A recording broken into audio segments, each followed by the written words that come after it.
Vous voyez ce fromage-là au fond de cette cave, bien affiné, avec son odeur bien marquée, prêt à être dégusté? Il y a encore quelques jours, ce n'était que de l'herbe. Oui, juste de l'herbe. Bon, avec quelques étapes entre les deux, et quelques vaches très impliquées dans le projet. Au pied du massif des Bauges, il se passe quelque chose d'assez fascinant. Ici, Julien et Cyril transforment cette herbe en tomes affinés et en yaourt fermier. Mais surtout, ils ont fait un choix assez rare aujourd'hui. Celui de maîtriser toute la chaîne, du champ jusqu'à votre assiette. Parce que derrière un produit comme celui-ci, il n'y a pas juste du lait. Il y a une terre, des saisons, des gestes précis. Et des réveils très tôt matin.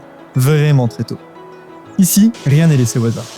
Les prairies sont cultivées, les animaux sont élevés avec soin, et chaque litre de lait raconte déjà une partie d'histoire. Et justement, cette histoire, ils ont accepté de nous la partager. Alors aujourd'hui, on va suivre chaque étape, comprendre comment on passe d'un simple brin d'herbe à un produit que vous retrouvez dans votre assiette. Parce qu'au fond, la vraie question, ce n'est pas seulement est-ce que c'est bon, c'est aussi est-ce que vous savez vraiment ce que vous mangez. Bienvenue à la Gang des Saules.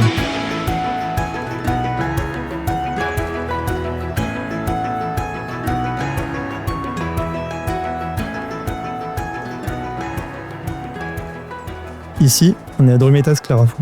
Et derrière ce décor de cartes postales, il y a surtout une histoire de famille et un sacré paradis. En 2007, Julien et Cyril, neveu et oncle, décident de reprendre un hangar agricole laissé à l'abandon. Un lieu où 2 exploitations avaient déjà échoué. Bon, dit comme ça, ce n'était pas exactement le projet le plus rassurant. Mais eux, ils voient autre chose. Un potentiel et surtout une envie de construire quelque chose. Alors ils commencent de zéro. Enfin, presque zéro. Disons, avec beaucoup de motivation et pas encore beaucoup de vaches. À une époque où on achetait relevait déjà du défi, ils constituent progressivement leur troupeau. Et, année après année, à force de travail et clairement pas mal d'heures, la ferme prend vie. Un laboratoire pour le fromage, une salle de traite, des bâtiments pour le matériel, tout est construit petit à petit. Aujourd'hui, le pari est réussi. Une 50aine de vaches montbéliardes, dont une 30aine laitières, produisent environ 600 litres de lait par jour. Mais ce qui fait vraiment la différence, c'est ça. Ici, tout commence dans les champs. Leur alimentation, ce sont leurs propres prairies, fauchées plusieurs fois par an, juste autour de la ferme. Résultat, ils maîtrisent tout. De ce que mangent les vaches jusqu'à ce que vous mangez vous. Et comme si ça ne suffisait pas, en 2020, l'aventure s'agrandit. Le frère de Julien rejoint l'exploitation pour développer une activité de boucherie, avec des bovins, mais aussi une centaine de porcs élevés sur paille et nourris avec les coproduits de la ferme. Oui, ici, rien ne se perd et surtout, tout se transforme. Autour de tout ça, il y a un produit, le lait. Et sa qualité, elle ne commence pas dans la cave, elle commence ici, à la traite. Tu vois, nous, les horaires de traite, c'est tous les jours à 5h le matin. Et 5h le matin, ça dure jusqu'à 6h15, 6h30. Oui. Et après, il y a le soin aux animaux. Mais pendant 1h15, 1h30, on est vraiment au milieu des vaches. Mais c'est fixe à 5h. Vous faites désinfectant, vous frottez et vous essuyez, c'est ça? Le désinfectant, tu vois, c'est la mousse qu'on met en dernier. Et elle a un temps d'action de au moins 30 secondes. D'accord. Donc c'est pour ça on nettoie bien, on met la mousse. Et quand on arrive pour la ressouiller, la brancher, elle a largement les 30 secondes. Pour les coopératives, c'est contradictoire. Pour les coopératives, il faut qu'ils descendent vite. Oui. Et pour nous, il ne faudrait même pas qu'ils redescendent. Oui, vous pouvez faire directement le fromage à température en fait. Donc quand Cyril il fait le fromage, je ne mets pas en route le temps tout de suite. D'accord. Je le laisse, comme ça le lait il a le temps de maturer en fait, ce qu'ils appellent maturer. Il travaille tout seul, les ferments naturels. Oui. Et après on met en refroidir. Ça s'appelle le sphincter. Et en fait, là on l'a beaucoup sollicité puisque la griffe, ça fait un système de massage dedans comme ça. Et en fait, lui il va mettre une demi-heure à se refermer correctement. Donc le but, c'est que là, la vache, pendant une demi-heure, elle n'allait pas se coucher dans la merde, même dans l'air paillé, c'est qu'elle reste debout pour éviter que ce soit au contact de ça. Et en fait, c'est juste ça, c'est une barrière protectrice pour éviter les agents pathogènes de rentrer dedans. En gros, une vache, elle fait du lait 10 mois par an. Oui. On va dire, elle vèle au 1er janvier, elle est tarie au mois d'octobre. Novembre, décembre, tranquille, et elle revèle au mois de janvier. C'est un boulot d'observation, une vache. Donc quand je vois que le taureau la grimpe, j'ai un logiciel, je marque. Et après, 60 jours après, on va confirmer la gestation. Entre 30 et 60 jours, on confirme la gestation. Si elle est confirmée gestante, je sais qu'elle a pris à telle date. Donc je sais qu'à telle date, je dois la tarir pour qu'elle ait ses 2 mois de repos.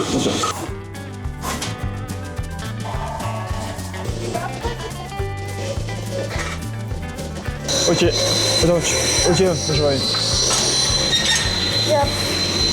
après, ça doit être en haut.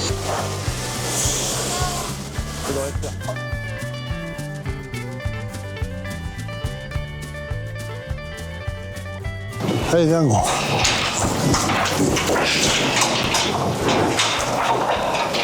C'est impressionnant sa tête, hein. Ouais. Ici, le matin, ce n'est pas un camion qui vient pomper le lait, mais Cyril qui vient le récupérer, encore chaud, prêt à être caillé. J'ai mis en caille, j'ai attendu 20 minutes. Ok. Et là, normalement, Ah oui, on voit que ça gèle ici. c'est tout bon. Tu mets à combien de degrés pour la présure? Là, il est resté à peu près sur une température de 32 degrés Ok. sur 20 minutes. Et tu mets beaucoup de ferments ou les ferments naturels du lait agissent aussi? Non, on ajoute, moi je rajoute ce qu'on appelle des mésophiles pour D'accord. calmer un peu l'acidité du lait. Ouais. D'accord. La plaque, c'est pour remuer. Voilà, ouais. Et là, en fait, je vais faire une découpe grossier. On appelle ça en grains de maïs, quoi. Sur un comté, par exemple, ils font très petits, c'est ça? Ouais, voilà. Enfin, sur tout ce qui est gruyère. Moi, ça ne tient pas encore. Faut que les grains collent quand tu le... Ouais, c'est ça, ouais. Parce que sinon, après le démoulage, les trucs qui tombent ici, ça colle pas. Ouais, non, c'est pas ça, c'est que ça va les faire vachement comme un roux de chon. T'as ensemencé avec les ferments lactiques. Ouais, T'as attendu on a attendu 40 minutes, 1 heure, voilà.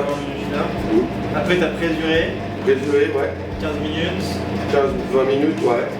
Après, t'as fait t'as coupé. Décaillage rapide, là. On a attendu que le petit lait remonte. Et après, on a mis à passer. Et là, tu vas le démouler, c'est ça? Et là, on va souquiner le petit lait et moulage en faisselle.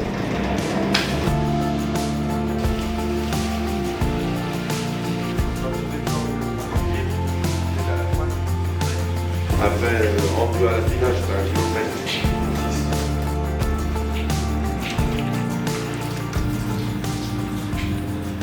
Et là, toi, le pressage, il se fait maintenant. Le pressage, tu vois, j'en mets comme ça, et comme ça. Et dans la journée, je les retourne.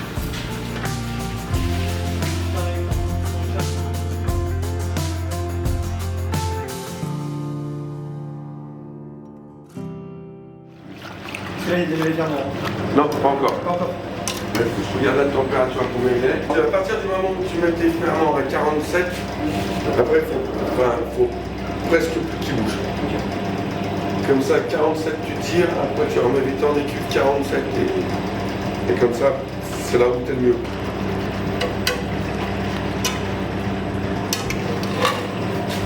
« 47,4.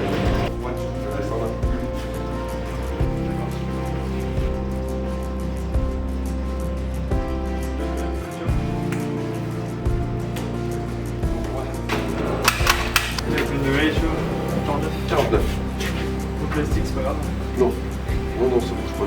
Une fois les tomes et yaourts fermiers achevés, ils prennent le chemin de la ferme et des magasins du coin. Et demain, Julien et Cyril pourront recommencer leur travail quotidien.